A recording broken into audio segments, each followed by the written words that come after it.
जय श्री शनिदेव। प्रिय भक्तों, क्या आपने कभी सुना है कि शनिवार की एक दिव्य कथा सुनने भर से जीवन की हर मनोकामना पूरी हो जाए? प्रिय श्रोताग, शनिवार की इस पावन कथा को सुनने से पहले एक पल रुककर अपने मन को शांत कर लीजिए, क्योंकि आज आप कोई साधारण कथा नहीं सुनने वाले। आज आप उस दिव्य सत्य को सुनने वाले हैं जिसे सुनने भर से मनुष्य के जीवन में वर्षों से जमा पाप, दुख और दुर्भाग्य स्वयं ही पिघलकर मिट जाते हैं। कहा गया है कि शनिवार का दिन शनिदेव महाराज का दिन है। वह प्रभु जो न्याय के देवता हैं, जो कर्मों का फल देते हैं और जो अपने भक्तों के लिए असंभव को भी पल भर में संभव कर देते हैं। प्रिय श्रोता, जिस कथा को मैं आपको सुनाने जा रहा हूं वह युगों के अनुभव, राशियों की तपस्या और भक्ति की ज्वाला से जन्मी है। इसे केवल सुनना भर नहीं है, इसे आत्मा से महसूस करना है, क्योंकि शनिवार की यह कथा अपने भीतर वह शक्ति रखती है जो मनुष्य की किस्मत को पलट दे, बुरे ग्रहों का प्रभाव मिटा दें और उस व्यक्ति के जीवन में प्रकाश का द्वार खोल दे जिसे लगता है कि उसके जीवन में बस अंधेरा ही अंधेरा है। बहुत से लोग अपने जीवन में बार बार परेशानियों से घिर जाते हैं। कभी धन की कमी, कभी परिवार में कलह, कभी मन में चिंता, तो कभी अचानक आई बाधाएं। लोग समझ नहीं पाते कि आखिर इन दुखों का कारण क्या है। लेकिन हमारे धर्म ग्रंथों में साफ कहा गया है कि जब मनुष्य अनजाने में किए गए पाप, क्रोध और अहंकार से घिर जाता है तो उसकी किस्मत पर परछाई पड़ती है। ऐसे समय में शनिदेव का स्मरण, उनका नाम और उनकी यह करुण कथा मनुष्य को उस अंधकार से निकालकर उजाले की ओर ले जाती है।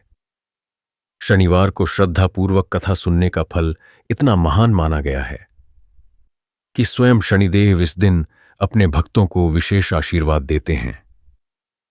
जो व्यक्ति पूरी भक्ति के साथ इस कथा को सुनता है, उसके चारों ओर एक अदृश्य कवच बन जाता है।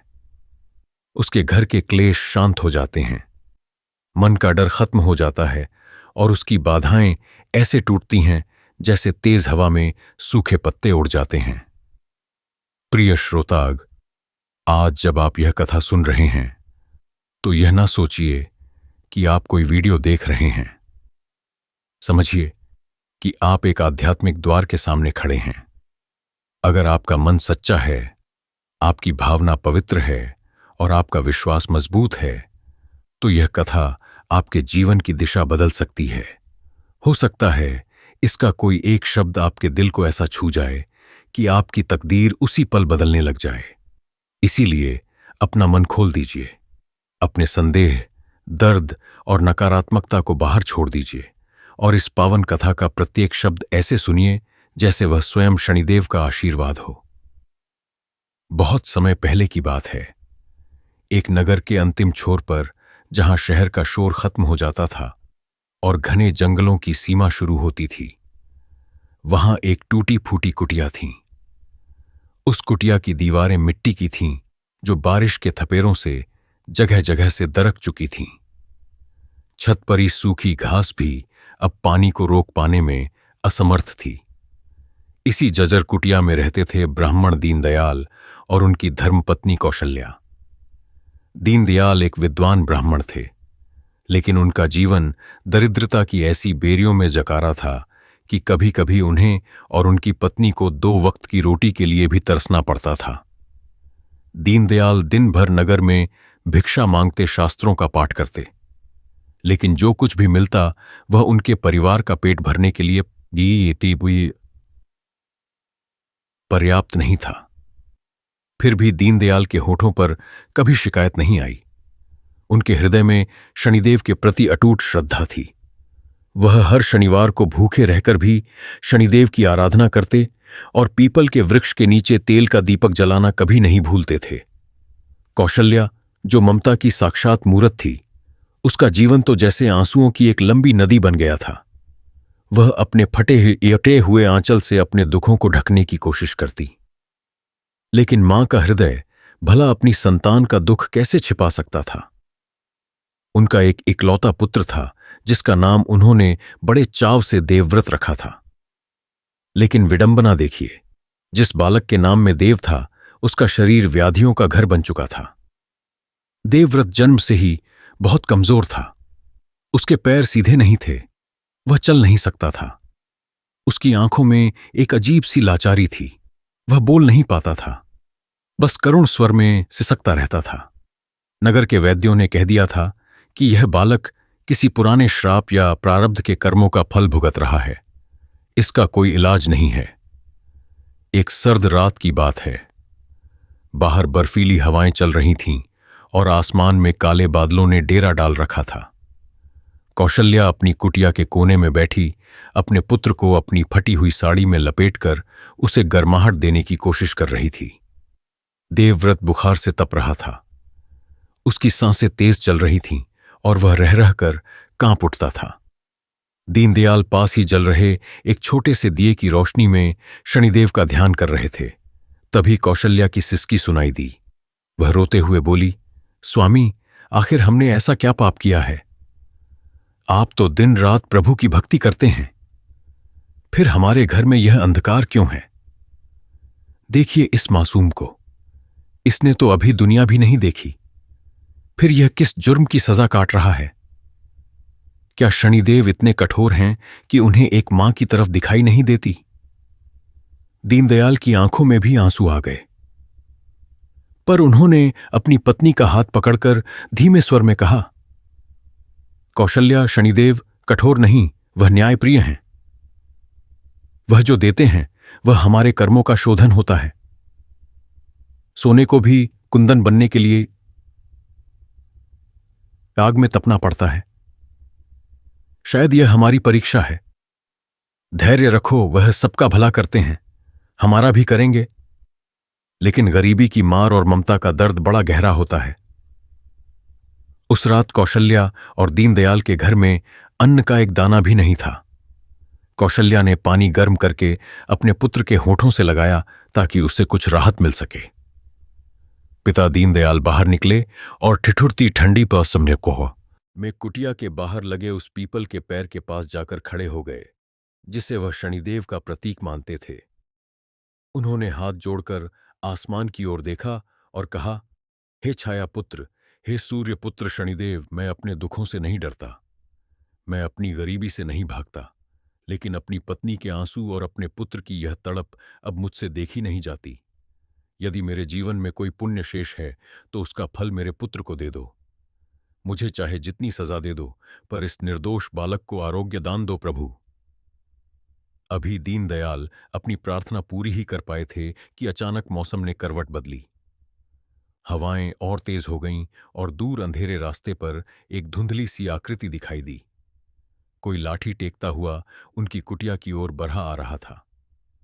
वह एक वृद्ध व्यक्ति था जिसके कपड़े तार तार थे और वह ठंड से बुरी तरह कांप रहा था।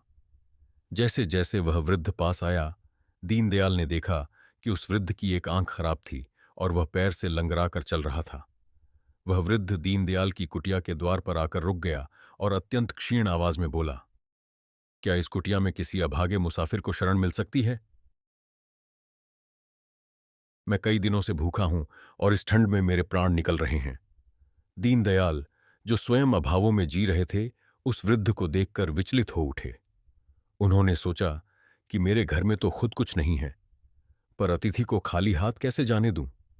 यही वह क्षण था जहां से इस महान कथा की असली परीक्षा शुरू होने वाली थी। वह वृद्ध कोई साधारण मुसाफिर नहीं था, बल्कि स्वयं शनिदेव महाराज एक अत्यंत विकराल और दयनीय रूप धारण करके दीनदयाल के द्वार पर परीक्षा लेने पधारे थे। जैसे ही वह वृद्ध कुटिया की दहली पर आकर रुका, दीनदयाल का हृदय करुणा से भर गया। उन्होंने तुरंत आगे बढ़कर उस वृद्ध का सहारा लिया और उन्हें कुटिया के भीतर ले आए। कुटिया में उजाले के नाम पर केवल एक छोटा सा मिट्टी का दिया जल रहा था, जिसकी टिमटिमाती रोशनी में उस वृद्ध का चेहरा और भी भयानक और दयनीय लग रहा था। वृद्ध के पैर कीचड़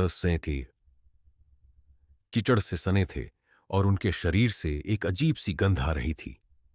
लेकिन दीनदयाल ने बिना किसी हिचकिचाहट के उन्हें अपनी उस फटी हुई चटाई पर बैठाया जो उनके सोने का एकमात्र सहारा थी। कौशल्या, जो अपने बीमार पुत्र देवव्रत को गोद में लिए कोने में बैठी थी, ने जब उस अजनबी को देखा तो उसके मन में एक पल के लिए आशंका हुई।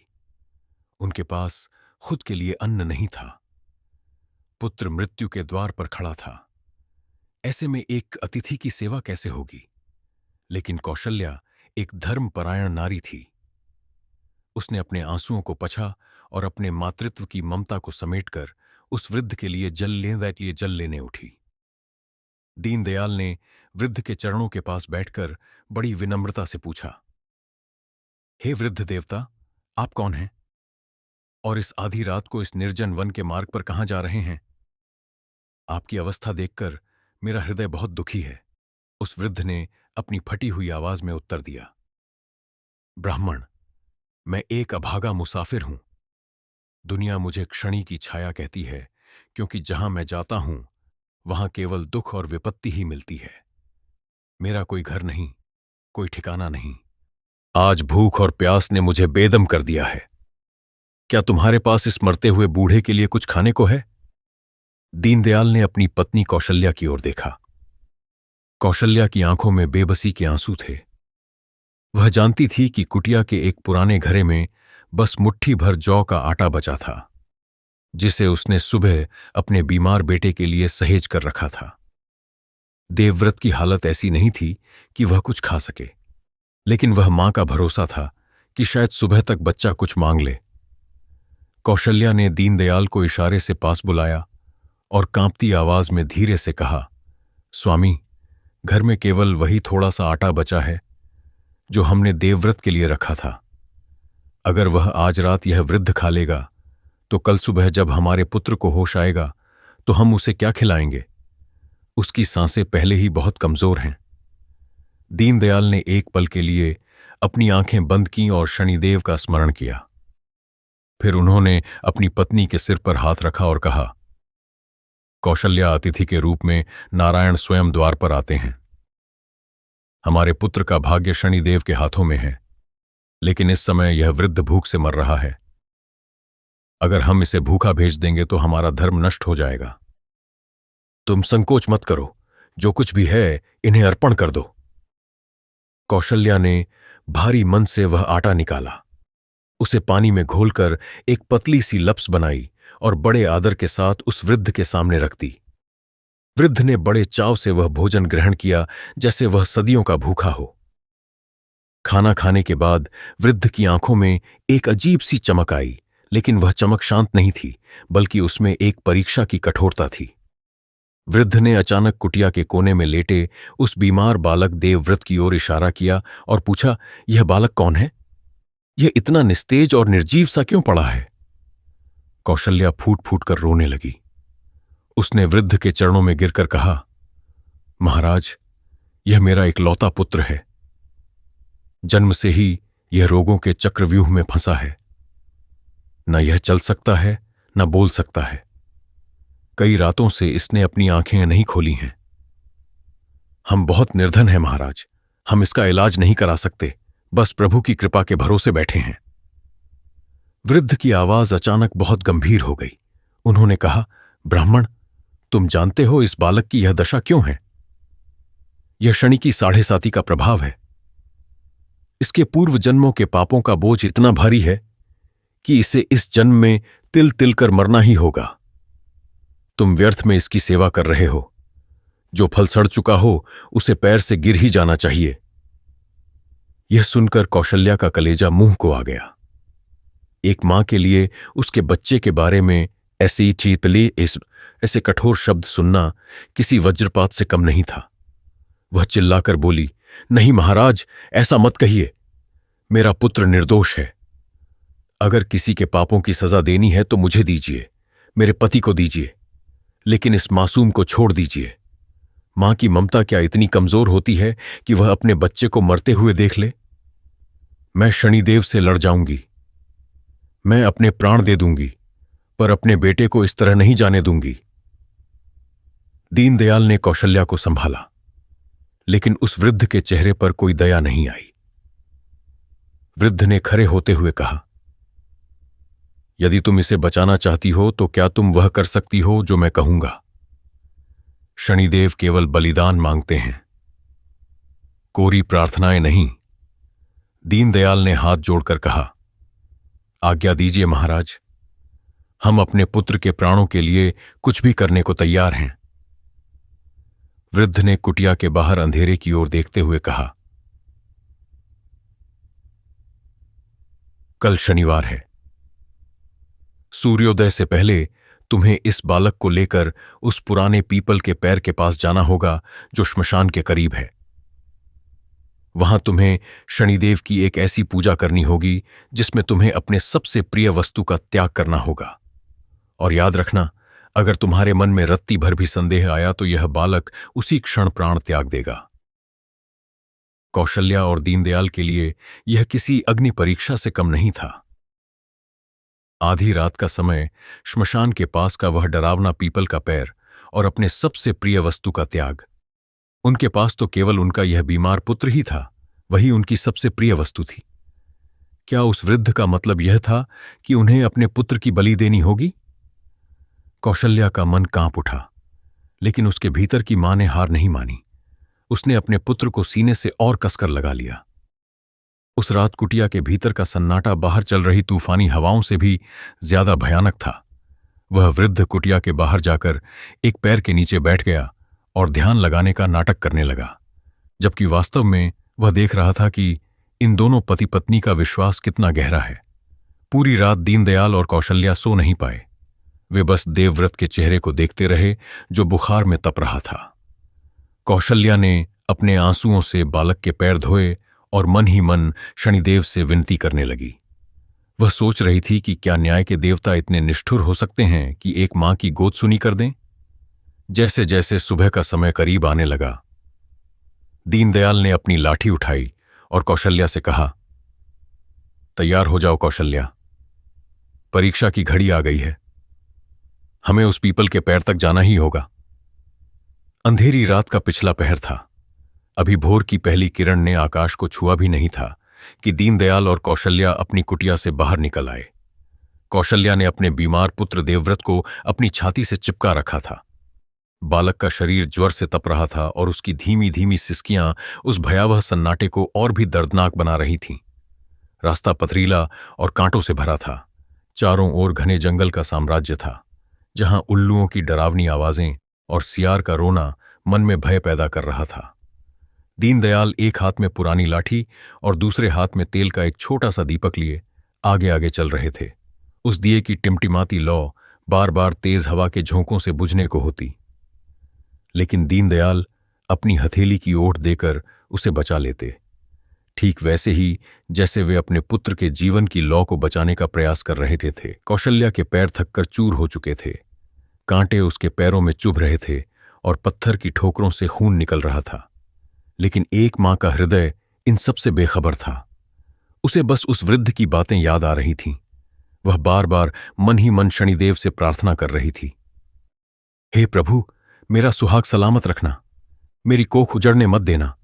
यदि आप न्याय के देवता हैं तो एक मां का न्याय अवश्य करना।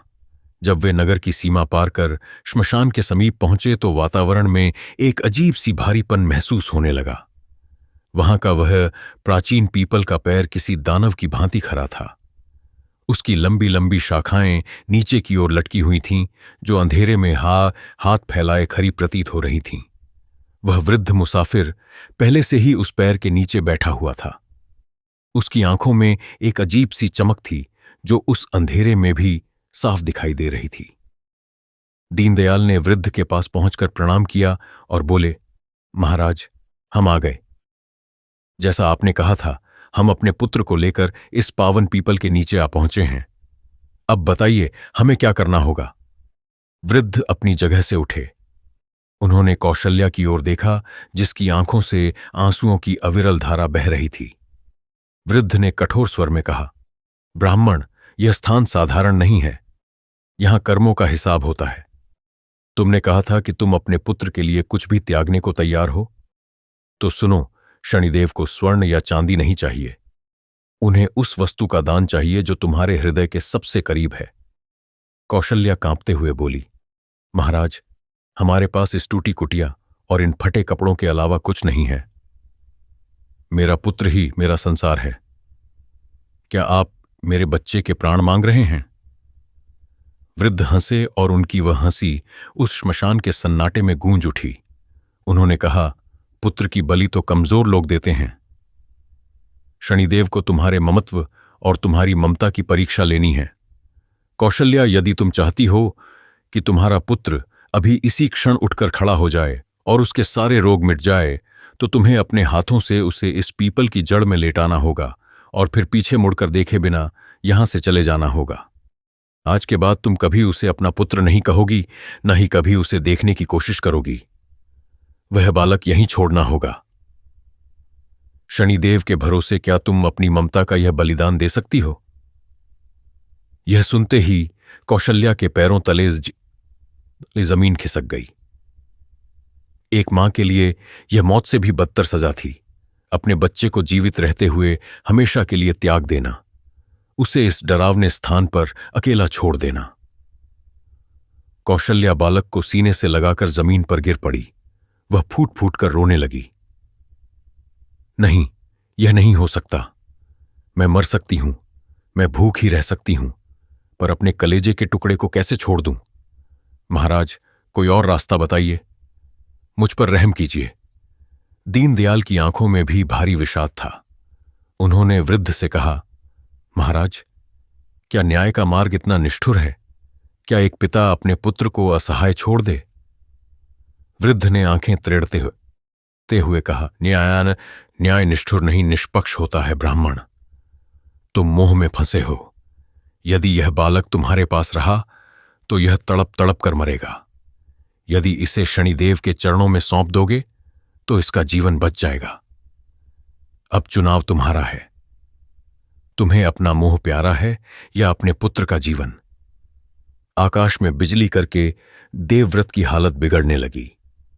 उसके शरीर का रंग नीला पड़ने लगा था और उसकी सांसें उखड़ने लगी थीं। ऐसा लग रहा था कि यमराज स्वयं उसके सिरहाने खड़े हो। दीनदयाल ने कौशल्या का कंधा पकड़ा और भारी आवाज में बोले, कौशल्या, खुद को संभालो, हमारे पास समय नहीं है।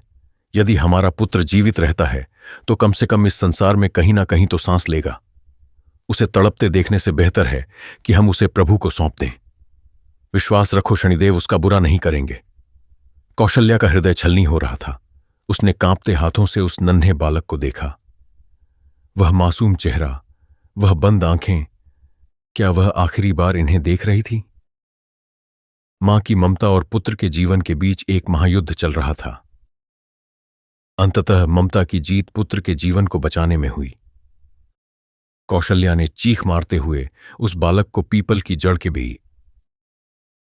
जड़ के पास नरम घास पर लेटा दिया। उसने अपना आंचल बालक के ऊपर ढका और पीछे हटने लगी।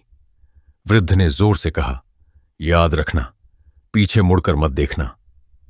अगर मुड़कर देखा तो सब व्यर्थ हो जाएगा। दीनदयाल ने कौशल्या का हाथ पकड़ा और उसे खींचते हुए जंगल की ओर ले जाने लगे। कौशल्या के कदम भारी थे। वह पत्थर की तरह हो गई थी। हर कदम पर उसका हृदय फट रहा था। वह अपने कानों को बंद कर लेना चाहती थी ताकि उसे अपने बच्चे के रोने की आवाज ना सुनाई दे, लेकिन वहां तो केवल सन्नाटा था। जैसे ही वे कुछ दूर पहुंचे, पीछे से एक तेज रोशनी चमकी। उस रोशनी की तीव्रता इतनी थी कि पूरा शशान दिन की तरह चमक उठा। कौशल्या के सब्र का बांध टूट गया। उसे लगा कि उसके बच्चे के साथ कुछ अनर्थ हुआ है। वह वृद्ध की चेतावनी भूल गई और चिल्लाते हुए पीछे मुड़ी। देवव्रत जैसे ही कौशल्या ने देवव्रत चिल्लाते हुए पीछे मुड़कर देखा, उसकी आंखें फटी की फटी रह गईं। वह रोशनी इतनी दिव्य और शीतल थी कि उसकी चकाचौंध में श्मशान का वह डरावना पीपल का पैर अब सोने की तरह दमक रहा था। कौशल्या का हृदय धड़क रहा था। उसे डर था कि कहीं उसकी एक भूल ने उसके पुत्र के प्राण न संकट में डाल दिए हो। वह पागलों की तरह उस दिशा में दौड़ी जहां उसने अपने कलेजे के टुकड़े को लिटाया था। दीनदयाल भी स्तब्ध खड़े थे। उनके हाथ से लकड़ी की लाठी छूटकर गिर गई थी। वह वृद्ध मुसाफिर जो अब तक लाठी टेक कर खड़ा था, अचानक ओझल हो चुका था। उसकी जगह वहां एक ऐसी अलौकिक सुगंध फैल गई थी जैसी हजारों चंदन और पारिजात के फूलों के एक साथ खिलने पर आती है। कौशल्या जब पीपल की उस झर के पास पहुंची तो उसने जो देखा उसे देख उसकी रूह कांप गई। पर यह डर से नहीं, बल्कि असीम विस्मय और ममता के सैलाब से था। वह बीमार, जर्जर और मरणासन्न बालक नहीं था। वहां तो एक सुंदर, स्वस्थ और तेजस्वी बालक खेल रहा था। उसके शरीर का वह नीलापन गायब था। उसके अंग जो जन्म से टेढ़े थे, वे अब बिल्कुल सीधे और बलशाली दिख रहे थे। बालक देवव्रत, जो कभी बोल नहीं पाया था, वह खिलखिलाकर हंस रहा था और मिट्टी में गिरे हुए पीपल के सूखे पत्तों से खेल रहा था। कौशल्या की आंखों से अश्रुधारा बह निकली। वह अपने घुटनों के बल गिर पड़ी और उसने अपने पुत्र को सीने से लगा लिया। वह उसे बार बार चूम रही थी, उसके चेहरे को सहला रही थी, जैसे उसे यकीन ही ना हो रहा हो कि यह हकीकत है। मेरा बच्चा, मेरा देवव्रत, तू ठीक हो गया। स्वामी देखिए, हमारा पुत्र बोल रहा है, हंस रहा है। दीनदयाल भी द्वार कर वहां पहुंचे। उन्होंने अपने पुत्र के मस्तक पर हाथ रखा। देवव्रत ने पहली बार अपनी मां की आंखों में आंखें डालकर बड़े प्रेम से कहा, मां, भूख लगी है। यह दो छोटे से शब्द कौशल्या के कानों में किसी वीणा के मधुर संगीत की तरह गूंज उठे। नाक से की जाने वाली आवाज। उसने आसमान की ओर देखा और हाथ जोड़कर चीख उठी, हे प्रभु, हे शनिदेव, आप इतने कृपालु हैं। आपने मेरी पुकार सुन ली। मैं तो आपको कठोर समझती थी, मैं तो डरती थी आपसे, पर आप तो ममता के रखवाले निकले। तभी अचानक आकाशवाणी हुई। वह आवाज इतनी गंभीर और शक्तिशाली थी कि पूरी धरती जैसे कांप उठी। लेकिन उस आवाज में एक अजीब सा सुकून भी था। वह आवाज कह रही थी, हे कौशल्या, हे दीनदयाल, उठो, भयभीत ना हो। मैं क्षणी हूं, न्याय का विधान, कर्मों का साक्षी। लोग मुझसे डरते हैं क्योंकि वे अपने ही पापों से डरते हैं। लेकिन जो भक्त अभावों में रहकर भी धर्म का मार्ग नहीं छोड़ता, जो अपनी अंतिम रोटी भी अतिथि को अर्पित कर देता है, उसके दुखों का अंत करना मेरा उत्तरदायित्व है। कौशल्या, तूने पीछे मुड़कर देखा, तूने मेरी आज्ञा का उल्लंघन किया, लेकिन तेरी ममता ने मेरे न्याय को भी झुका दिया। एक मां का हृदय अपनी संतान के लिए जब नियमों को तोड़ता है तो स्वयं काल को भी रुकना पड़ता है। तुम्हारे पुत्र के कर्मों का फल कट चुका है। आज से यह बालक न केवल स्वस्थ होगा, बल्कि इसका भाग्य सूर्य के समान चमकेगा। रोशनी धीरे धीरे शांत होने लगी। वह वृद्ध मुसाफिर कहीं नहीं था, पर वहां पीपल की जड़ के पास मिट्टी में एक दिव्य अंगूठी और एक काले पत्थर की छोटी सी प्रतिमा प्रकट हुई थी। दीनदयाल ने कांपते हाथों से उस प्रतिमा को उठाया। वह स्वयं शनिदेव महाराज की सुंदर प्रतिमा थी। लेकिन प्रिय श्रोता, कहानी यहां समाप्त नहीं होती। यह तो बस एक नई शुरुआत थी। शनिदेव ने आरोग्य तो दे दिया था, पर दीनदयाल और कौशल्या की दरिद्रता अभी भी उनके द्वार पर खड़ी थी। जैसे ही वे अपने स्वस्थ पुत्र को लेकर वापस अपनी कुटिया की ओर बढ़े, उनके मन में एक नया संशय जन्म ले रहा था। क्या नगर के लोग, जिन्होंने उन्हें हमेशा दुत्कारा था, इस चमत्कार को स्वीकार करेंगे? रास्ते में चलते हुए कौशल्या ने देखा कि उसके पुत्र देवव्रत के चलने का ढंग साधारण नहीं था। वह जिस जमीन पर पैर रखता, वहां के मुरझाए हुए घास के तिनके फिर से हरे हो जाते। दीनदयाल को समझ आ गया था कि उनके पुत्र पर साक्षात शनिदेव की छाया पड़ चुकी है। जब वे नगर के प्रवेश द्वार पर पहुंचे तो सुबह हो चुकी थी। सूरज की पहली किरणें नगर की ऊंची हवेलियों पर पड़ रही थी, पड़ रही थीं। तभी नगर के कुछ धूर्त लोग, जो दीनदयाल की गरीबी का मजाक उड़ाते थे, वहां आ पहुंचे। उन्होंने देखा कि जो बालक कल तक मरने वाला था, वह आज दौड़ रहा है। उनकी आंखों में जलन और अचरज के भाव थे।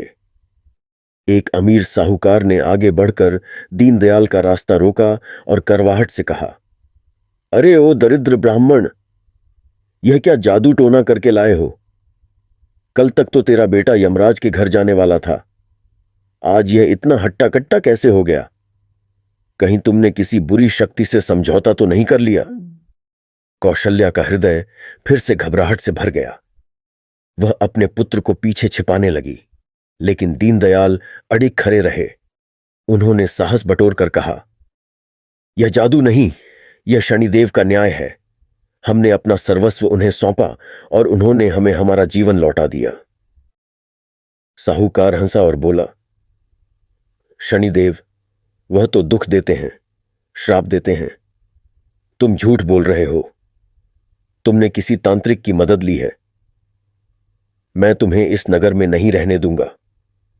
तुम जैसे ढोंगी हमारे नगर को अपवित्र कर रहे हैं। साहूकार की वे कड़वी बातें सुनकर नगर के अन्य लोग भी वहां इकट्ठा होने लगे। मानव स्वभाव बड़ा ही विचित्र होता है। प्रिय श्रोता, कल तक जो लोग दीनदयाल की दरिद्रता देखकर दया दिखाते थे, आज वही लोग उनके बेटे का स्वास्थ्य और उनके चेहरे का तेज देखकर संदेह की दृष्टि से देख रहे थे। भीड़ में कान्हा फूंसी होने लगी। कोई कह रहा था कि इन्होंने श्मशान में कोई बलि दी है, तो कोई कह रहा था कि इन्होंने किसी गुप्त खजाने के लिए अपनी आत्मा बेच दी है। साहूकार, जिसका नाम धनराज था, अत्यंत अभिमानी और लालची व्यक्ति था। उसकी मोटी उंगलियों में सोने की अंगूठियां दमक रही थीं और उसकी आंखों में केवल दूसरों को नीचा दिखाने का भाव था। उसने आगे बढ़कर दीनदयाल के फटे हुए कुर्ते को पकड़ा और चिल्लाकर बोला, बोल ब्राह्मण, सच सच बता, तुझे यह धन और यह सिद्धि कहां से मिली और तेरे हाथ में वह क्या चमक रहा है? दीनदयाल का हाथ अनजाने में अपनी मुट्ठी की ओर गया, जहां उन्होंने वह दिव्य अंगूठी छिपा रखी थी जो शनिदेव ने पीपल के पैर के नीचे छोड़ी थी। साहूकार की नजर उस दिव्य प्रकाश पर पड़ गई। उसने झपट्टा मारकर दीनदयाल की मुट्ठी खोल दी। जैसे ही वह अंगूठी सबके सामने आई, उसकी चमक से लोगों की आंखें चौंधियां गईं। वह कोई साधारण रत्न नहीं था, बल्कि उसमें से नीले रंग की ऐसी किरणें निकल रही थीं जो सीधे हृदय को भेदती प्रतीत होती थीं। साहूकार के मन में लालच जाग उठा। वह बोला, यह अंगूठी तो किसी राजा की लगती है। तूने इसे चुराया है। यह कोई शनिदेव का प्रसाद नहीं, बल्कि तेरी चोरी का सबूत है। सिपाही, इसे पकड़ लो और इसे राजा के दरबार में ले चलो। कौशल्या डर के मारे कांपने लगी। उसने देवव्रत को अपने पीछे छिपा लिया। बालक देवव्रत, जो अब पूरी तरह स्वस्थ था, अपनी मां का हाथ पकड़कर खड़ा था। उसकी आंखों में कोई डर नहीं था, बल्कि एक ऐसी शांति थी जो बड़ों को हैरान कर दे। उसने अपनी मां से धीरे से कहा, मां डरो मत, जिसने प्राण दिए हैं वह लाज भी बचाएगा। भीड़ दीनदयाल और उनके परिवार को धक्का देते हुए राजा के महल की ओर ले जाने लगी। रास्ते भर लोग उन पर तंज कसते रहे। कौशल्या मन ही मन सोच रही थी कि हे प्रभु, अभी तो दुखों का पहाड़ हटा था, यह नई विपत्ति कहां से आ गई? क्या एक गरीब का सुखी होना इस संसार को इतना खलता है? जब वे राजा के दरबार में पहुंचे तो राजा विक्रम सिंह अपने ऊंचे सिंहासन पर बैठे थे। राजा न्यायप्रिय थे, पर साहूकार धनराज उनका करीबी था। साहूकार ने नमक मिर्च लगाकर सारी बात राजा को बताई। उसने कहा, महाराज, यह दरिद्र ब्राह्मण रात भर श्मशान में था और सुबह इसके पास यह बहुमूल्य अंगूठी मिली है। इसका बेटा जो मर रहा था वह अचानक दौड़ने लगा है। यह सब काला जादू है महाराज। राजा ने दीनदयाल की ओर देखा और गंभीर स्वर में पूछा, ब्राह्मण, क्या तुम्हारे पास अपनी सफाई में कुछ कहना है? यह अंगूठी तुम्हारे पास कहां से आई? दीनदयाल ने हाथ जोड़कर पूरी सत्यता के साथ अपनी व्यथा सुनाई। उन्होंने बताया कि कैसे शनिदेव एक वृद्ध के रूप में आए, कैसे उन्होंने परीक्षा ली और कैसे पीपल के पैर के नीचे यह चमत्कार हुआ। लेकिन दरबार में बैठे दरबारी हंसने लगे। एक दरबारी बोला, महाराज, शनिदेव तो क्रूर देवता हैं, वे किसी को आरोग्य और धन क्यों देंगे? यह ब्राह्मण झूठ बोल रहा है। राजा दुविधा में थे। तभी साहूकार ने चाल चली। उसने कहा, महाराज, अगर यह शनिदेव का चमत्कार है तो इस अंगूठी में कोई शक्ति होनी चाहिए। क्यों ना हम इसकी परीक्षा लें? महाराज के खजाने का सबसे काला और अशुद्ध हीरा इस अंगूठी के पास रखा जाए। अगर यह क्षण की शक्ति है तो वह उसे शुद्ध कर देगी, नहीं तो इस ब्राह्मण को कारावास में डाल दिया जाए। यह एक षड्यंत्र था, क्योंकि वह हीरा श्रापित माना जाता था और जो भी उसे छूता उसका अनिष्ट हो जाता था। राजा ने हिचकिचाते हुए वह हीरा मंगाया। जैसे ही वह काला हीरा दरबार में आया, वहां का वातावरण भारी हो गया। दीनदयाल ने कांपते हाथों से वह दिव्य अंगूठी उस काले हीरे के पास रखी। कौशल्या ने अपनी आंखें बंद कर लीं और शनिदेव का ध्यान करने लगी। वह मन ही मन कह रही थी, हे छाया पुत्र, मेरी ममता की लाज रखना। अगर मेरा विश्वास सच्चा है तो इस सभा में अपना चमत्कार दिखाओ। अचानक दरबार के सारे दिए बुझ गए। चारों ओर घना अंधेरा छा गया, बिल्कुल वैसा ही जैसा उस रात शशान में था। लोगों के गले रुंध गए, कोई बोल नहीं पा रहा था। तभी उस अंगूठी से एक तीव्र नीली ज्योति निकली और उस काले अशुद्ध हीरे में समा गई। एक भयानक गूंज सुनाई दी, जैसे कोई जंजीर टूट रही हो। जब प्रकाश वापस आया तो लोग अवाक रह गए। वह काला श्रापित हीरा अब दुनिया के सबसे शुद्ध और चमकदार नीलम में बदल चुका था। लेकिन चमत्कार यही नहीं रुका। वह अभिमानी साहूकार जोर जोर से हंस रहा था। अचानक चीखने लगा। उसके शरीर पर बड़े बड़े काले धब्बे उभर आए थे और वह खुजली से तड़पने लगा। साहूकार राजा के पैरों में गिर पड़ा। महाराज, मुझे बचाइए, मेरे शरीर में आग लग रही है। राजा समझ गए कि यह कोई साधारण ब्राह्मण नहीं है। राजा स्वयं अपने सिंहासन से उतरे और दीनदयाल के चरणों में गिर पड़े। उन्होंने कहा, हे श्रेष्ठ ब्राह्मण, हमें क्षमा करें। हमने साक्षात शनिदेव के भक्त का अपमान किया है। कौशल्या की आंखों में गौरव के आंसू थे। आज उसकी ममता और उसके पति के धैर्य की जीत हुई थी। दरबार में पसरा वह सन्नाटा अब साहूकार धनराज की चीखों से टूट चुका था। वह अहंकारी व्यक्ति, जो कुछ देर पहले अपनी दौलत और रसूख के नशे में चूर होकर एक गरीब ब्राह्मण के प्राण लेने पर उतारू था, अब उसी ब्राह्मण के पैरों में गिरकर अपनी जिंदगी की भीख मांग रहा था। उसका पूरा शरीर काले धब्बों से भर गया था, जैसे उस पर जलते हुए कोयले रख दिए गए हों। राजा विक्रम सिंह और तमाम दरबारी भयभीत होकर पीछे हट गए थे, क्योंकि वे समझ चुके थे कि यह किसी बीमारी का प्रकोप नहीं, बल्कि स्वयं न्याय के देवता शनिदेव का कोप है। धनराज तड़पते हुए बोला, दीनदयाल जी, मुझे क्षमा कर दीजिए। मैंने आपके साथ छल किया, आपकी गरीबी का मजाक उड़ाया। मुझे बचा लीजिए। मेरे शरीर में हजारों बिच्छू एक साथ डंक मार रहे हैं। महाराज, मुझे बचा लीजिए।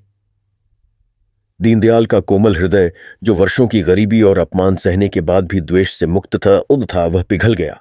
उन्होंने देखा कि एक मनुष्य दुख से कितना व्याकुल है।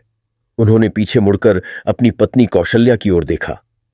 कौशल्या की आंखों में भी अब क्रोध नहीं, बल्कि करुणा थी। एक मां का हृदय केवल अपनी संतान के लिए ही नहीं धड़कता, वह तो हर पीड़ित के लिए ममता से भर जाता है। कौशल्या ने आगे बढ़कर धीमे स्वर में कहा, स्वामी, जिसने हमें इतना दुख दिया उसे सजा तो मिल गई, लेकिन एक ब्राह्मण का धर्म तो क्षमा करना है। शनिदेव ने हमें सुख दिया है, तो क्या हम किसी के दुख का कारण बनेंगे?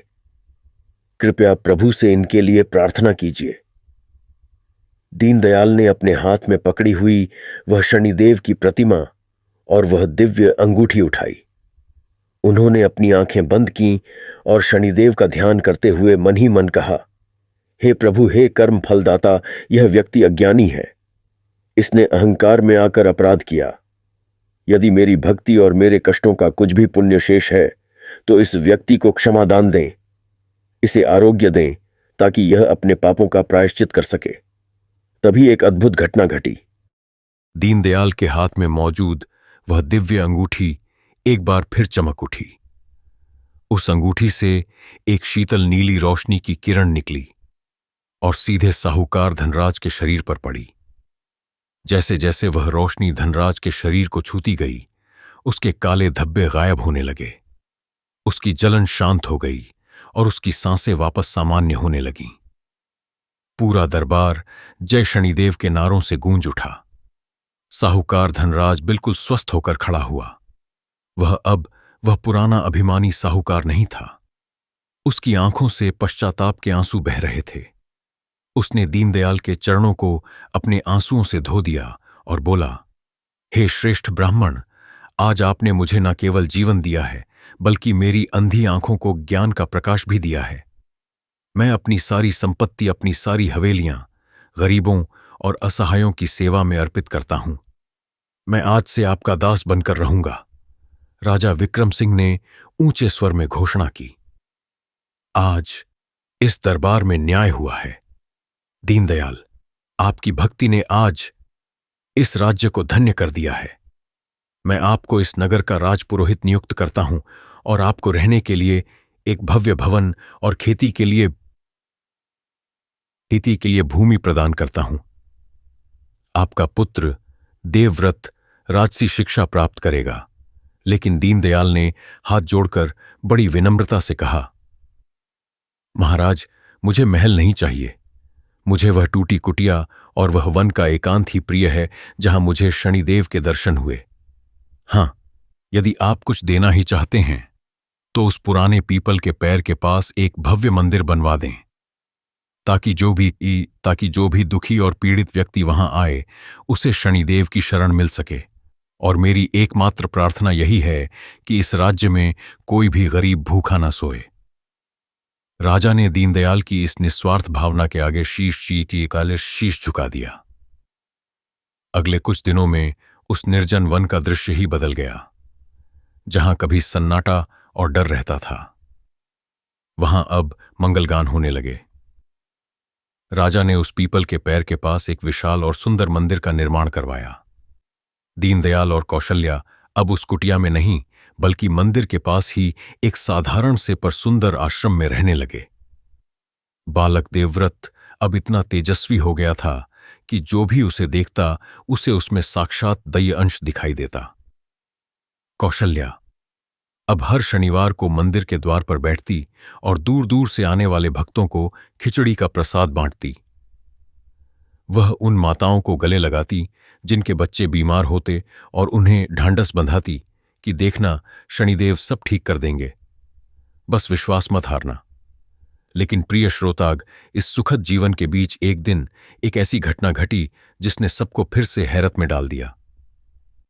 एक शनिवार की संध्या, जब आरती का समय था, मंदिर के गर्भगृह से एक ऐसी आवाज आई जिसे सुनकर दीनदयाल के हाथ से आरती की थाली गिरने वाली थी। वह आवाज किसी मनुष्य की नहीं थी, वह तो उस पत्थर की प्रतिमा से आ रही थी। शनिदेव की प्रतिमा से स्वर फूटा, दीनदयाल, आज तुम्हारी साधना पूर्ण हुई। तुम सोच रहेगे कि मैंने तुम्हें और तुम्हारे परिवार को इतनी कड़ी पीड़ा क्यों दी। सुनो, मनुष्य गला साफ करने की आवाज अक्सर यह समझता है कि दुख उसके भाग्य की विफलता है, लेकिन सत्य यह है कि दुख वह भट्टी है जिसमें आत्मा निखर कर शुद्ध सोना बनती है। यदि कौशल्या का हृदय दुख से ना छलका होता तो संसार मां की ममता की उस पराकाष्ठा को कभी नहीं देख पाता जिसने न्याय के विधान को भी बदल दिया। दीनदयाल की आंखों से आंसू गिर रहे थे। उन्होंने कांपते स्वर में पूछा, प्रभु, अब आगे क्या आज्ञा है? क्या हमसे फिर कोई भूल हुई? प्रतिमा से मंद मुस्कान की अनुभूति हुई और स्वर आया, भूल नहीं, अब फल का समय है। वह दिव्य अंगूठी और नीलम जो मैंने तुम्हें दिए थे, वे केवल धन नहीं हैं, वे धैर्य और सत्य के प्रतीक हैं। आज से तुम और तुम्हारा पुत्र इस ज्ञान का प्रचार करोगे कि शनिदेव दुख के देवता नहीं, बल्कि सुधार के देवता हैं। जो नाक से की जाने वाली आवाज व्यक्ति कुमार्ग पर चलता है, मैं उसे कांटों पर चलाकर सही राह पर लाता हूं। और जो तुम्हारे जैसा धीरज रखता है, मैं स्वयं उसके द्वार का रक्षक बन जाता हूं। उसी क्षण मंदिर के प्रांगण में एक दिव्य प्रकाश फैला और वह दिव्य अंगूठी और नीलम धीरे धीरे हवा में विलीन हो गए। दीनदयाल को समझ आ गया कि प्रभु ने उनकी भौतिक परीक्षा समाप्त कर दी है। अब उन्हें किसी रत्न की आवश्यकता नहीं थी, क्योंकि उनके पास स्वयं शनिदेव का आशीर्वाद और उनके पुत्र का स्वास्थ्य था।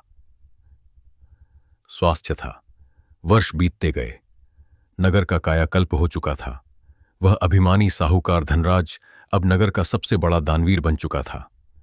उसने अपनी धन दौलत से विधवाओं के लिए आश्रम और अनाथ बच्चों के लिए पाठशालाएं खुलवा दी थीं। वह अक्सर कहता, ब्राह्मण दीनदयाल ने मुझे जो जीवन दान दिया वह मेरी हजारों हवेलियों से कहीं बढ़कर है। कौशल्या की ममता अब केवल देवव्रत तक सीमित नहीं थी। पूरे नगर के बच्चे उसे मां कहकर पुकारते थे। देवव्रत बड़ा होकर एक महान विद्वान और न्यायप्रिय व्यक्ति बना। उसने कभी अपनी शक्ति का दुरुपयोग नहीं किया, क्योंकि उसे याद था कि उसके पिता ने श्मशान की उस काली रात में किस प्रकार संघर्ष किया था और उसकी मां ने कैसे उसे साक्षात काल के मुंह से वापस खींचा था। प्रिय श्रोताग, इस कथा का सबसे बड़ा संदेश यही है कि जब जीवन में चारों ओर अंधेरा छा जाए, जब अपने साथ छोड़ दें और बीमारियां या दरिद्रता आपको घेर ले, तो घबराना नहीं। वह समय आपकी हार का नहीं, बल्कि आपकी परीक्षा का होता है। शनिदेव केवल उन्हीं को तपाते हैं जिनमें कुंदन बनने की सामर्थ्य होती है। जैसे कौशल्या ने अपने पुत्र के लिए अपनी ममता का बलिदान देने का साहस किया, वैसे ही यदि हम अपने अहंकार और बुराइयों का बलिदान शनिदेव के चरणों में कर दें, तो हमारे जीवन के सारे कष्ट पिघलकर मिट जाएंगे। प्रिय श्रोताग, आज की यह करुण और दिव्य कथा हमें सिखाती है कि माता पिता का संघर्ष और उनकी दुआएं कभी खाली नहीं जाती। पिता का धैर्य और मां की ममता दुनिया की सबसे बड़ी शक्ति है, जिसके सामने स्वयं ईश्वर को भी झुकना पड़ता है। प्रिय श्रोताग, आज की यह शनिदेव की पावन कथा यहीं संपन्न होती है। मुझे पूर्ण विश्वास है कि दीनदयाल, कौशल्या और बालक देवव्रत के जीवन के इस संघर्ष ने आपके हृदय को गहराई से छुआ होगा। इस कथा का हर शब्द, हर प्रसंग आपके भीतर एक नई ऊर्जा और विश्वास का संचार करेगा। यदि इस कथा को सुनते समय आपकी आंखों में भी आंसू आए हैं, तो समझ लीजिए कि आपकी आत्मा शुद्ध हो रही है और शनिदेव की कृपा आप पर बरसने वाली है। प्रिय श्रोताग, जाने से पहले आपसे कुछ विशेष निवेदन है। यदि आप सच्चे सनातनी हैं और शनिदेव के न्याय पर विश्वास रखते हैं, तो इस वीडियो को लाइक जरूर करें। कमेंट बॉक्स में अपनी पूरी श्रद्धा के साथ जय शनिदेव या जय बजरंगबली अवश्य लिखें। आपकी एक छोटी सी हाजिरी आपके भाग्य के बंद दरवाजे खोल सकती है। इस पावन कथा को केवल अपने तक सीमित ना रखें। इसे अपने मित्रों, परिवार और रिश्तेदारों के साथ शेयर करें, ताकि जो लोग जीवन में दुखी हैं उन्हें भी प्रकाश की एक किरण मिल सके।